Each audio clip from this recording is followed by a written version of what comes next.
সমুদ্রের মাছ খেতে আমি খুব ভালোবাসি। তাই আজকের এই মাছটা আমি বাজার থেকে কিনে নিয়ে এলাম। মোটামুটি ১ কিলো মাছ আছে। হ্যালো বন্ধুরা, আমি সঙ্গীতা আর তোমাদের সাথে আজ শেয়ার করছি আমার মাছ কাটার ভিডিও আর মাছ দিয়ে কি বানাবো তারই ভিডিও। তো শিবরাত্রির উপোস করার পরে আজকের এই ভিডিওটা তোমাদের সামনে নিয়ে এসেছি।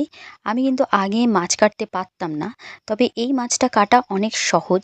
আর তোমরা যদি জানো এই মাছটার নাম কি আমাকে কিন্তু কমেন্ট করো। তবে আমরা আমাদের যে ভাষা আছে সেই ভাষাতে আমরা এই মাছটাকে বলি চালা মাছ। তোমরা কী ধরনের এই মাছটাকে কী মাছ বলো সেটা কিন্তু আমাকে কমেন্ট করো। আর মাছটার গায়ে কিন্তু আঁশ নেই, সমুদ্রের মাছ আর কাঁটাগুলো খুবই নরম। কিন্তু এই মাছ কিন্তু প্রচণ্ড কাঁটা। এর মাছের মধ্যে কিন্তু ইলিশ মাছের মতো কাঁটা, খেতেও কিন্তু দারুণ। আর দেখো খুব সুন্দর, দেখতেও সুন্দর। আর আমি ভাবলাম তোমাদের সাথে শেয়ার করি।